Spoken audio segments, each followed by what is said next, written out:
Hey everybody, Economic Ninja here. I hope you're doing well. Well, we got our answer. Interest rates went up. So I'm going to just do this. Cue the fire. Seriously, this is no joke. Kids don't play with that. No joke at all. But hey, Johnny, I had to give you something. Your hair is on point. I had to give you some credit. So hey, we're talking about interest rates. Interest rates are up 25 basis points, 0.25%. And we are super excited. We're super surprised, but no, we aren't surprised because the Economic Ninja channel has been talking about this for a couple of months. I said they were going to go through an interest rate hike. They have to do it. But I also said something very important, that they are not going to be able to pull this off. Regardless of what you see today, there is a lot of bad stuff going on in the background. And I'm sorry that I have a grin on my face. Why? Because I've been preparing for this for a long time. I'm an investor in cycles. That is what I want to teach people, how to be patient. And trust me, patience is the hardest thing to master. I'm not always perfect at it myself. So, all right, let's do this. We're going to read off some great news here. This is out of the Hedge. I'm going to link these below. Stocks, gold, crypto soar as Fed hawkish surprise triggers countdown to policy error and next recession. Ain't that the truth? As a matter of fact, we're about to hit recession at the end of this first quarter, I believe. You're going to see that amazing Federal Reserve chart that pops up, and all of a sudden you're going to see a gray line going down. But let's talk about this headline: stocks, gold, and crypto soar. So let's start with these cryptos. 4%. I don't know if that's soaring or not, but it is up. What I'm really interested in here is the gold market. Now, the gold market has not soared. Now, inventory is being depleted very rapidly. Between that and silver, we're having a hard time getting a hold of physical. And the proof is in the pudding when it comes to the premiums. A lot of people think that the premiums just go up because the middlemen want to make money. But the facts are it's because they have to actually pay over spot to get a hold of premium, to physical, I mean. And let's look at the actual markets. So today's markets are interesting. Stocks are up. And I would say that, yes, it'd be fair to say that stocks are just slamming upwards. The S&P 500's up over 2%. The NASDAQ's almost up 4%. And the Dow Jones up about 1.5%. That is really, really impressive. But if you look at some other things right here, let's do this. I always do that. I hit the wrong button and it goes crazy. So again, stocks up. Russell 2000 is up. The VIX is down. A lot of people say this is great. Russia and Ukraine are getting along, sort of. They're trying to make peace, but are they really? The interesting thing is we talked about this about a week and a half ago. I said there's going to be a pullback in oil, which we saw start even before the Federal Reserve rose rates. And right here, old Jerome, he comes out and he goes, hey, I'm not only raising rates today, but we're going to crush it. We see 6 more. We're essentially, every time we meet, we're going to raise it. We're going to meet, raise, meet, raise, meet, raise. Now, all of a sudden, I'm thinking about how hungry I am. Okay, I got to get the barbecue going. But my point being is that they have to do that. Why? They have to show you that they are in control.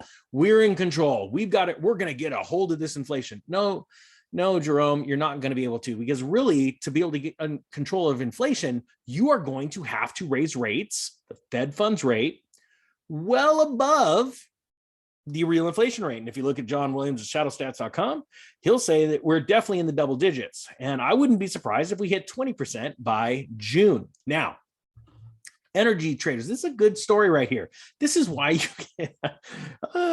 you can't raise rates. And I think he might be able to pull off one more rate hike at 25 basis points. However, I believe, I'll talk about that in a second. Let's just go over this story because this is really good. Energy traders ask for central bank bailouts to save them from margin call doom loop.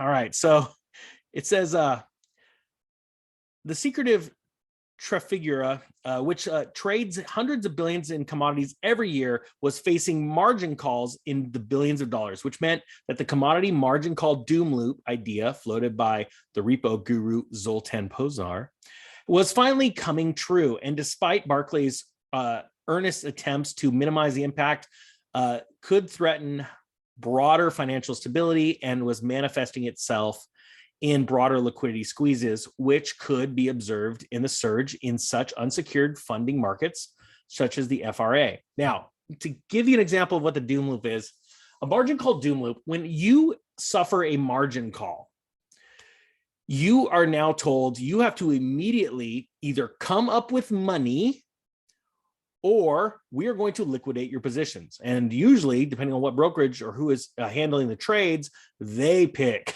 And it's usually the ones you don't want to liquidate. So like your strongest holdings. So what happens is you're now in trouble. You are squeezed for cash because a lot of the times, a lot of these funds are completely leveraged. They don't have a good amount of cash. And the leverage amount is so high that usually their cash position is not enough to get them out of it. So what happens is they go, oh man, we don't have the money, so we've got to start selling other things. And that causes another margin call, and it just gets worse and worse. So right now, the energy, if you look at this, the largest energy traders have joined insolvent bank in calling on governments and central banks to provide emergency assistance to avert a cash crunch as sharp price moves triggered by the Ukraine crisis strained commodity markets. Yeah. So bail us out. We're in trouble. We got ourselves into this because we were too leveraged ourselves. And they're going to hold this over your head in the form of a threat, because if we fail, the energy is not getting to the people. This is a very serious situation. And right now, that is exactly what Jerome is thinking. That is all he's thinking about right now. And I think it is very, very important to understand that, yes, right now we have the Federal Reserve coming out super strong. We're getting on top of this. They're not going to be able to, guys. See, every time the Fed funds rate rises, your credit card debt rises, home mortgages will rise. I think they've already priced in a lot of this right now in the last 8 weeks, but it will have an immediate effect.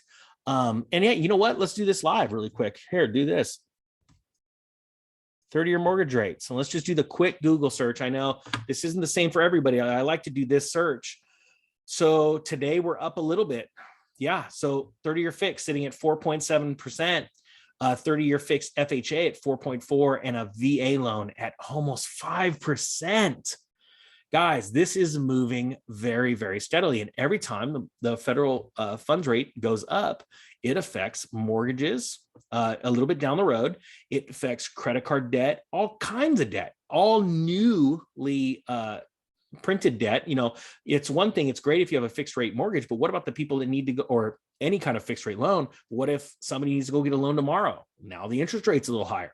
The facts are, couple that with the craziest inflation ever, and you are going to see an absolute collapse.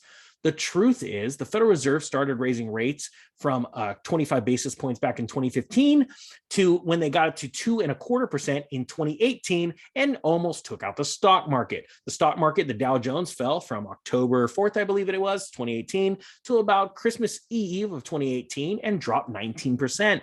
If you think about that, that is 2% higher than the first leg down of the Great Depression. Guys, the facts are, the economy could not handle higher rates then. It couldn't handle higher rates from 2003 to 2005. That's what caused the Great Recession, right? Because people couldn't afford to keep borrowing money. They couldn't do it now. That is a fact. Are they going to raise again? Yes, I believe they are. How much? I don't know. We truly don't know, but I would be absolutely blown away, shocked if they could get to 1%. I'm not joking, but I have a feeling they have a trick up their sleeve and they've got something coming in the next couple of months for us, and some kind of swan's going to be flying around, and he's probably going to have way too much sun. Let's put it that way. So guys, I thank you so much for watching. Put down in the comments what you think the Federal Reserve can get the interest rate, the Fed funds rate. Do you think they could pass 1%? Do you think they could get to 2%? Let me know in the comment section, because I want to get the pulse from Ninja Nation. All right, guys, that being said, I thank you so much for watching. The Economic Ninja is out.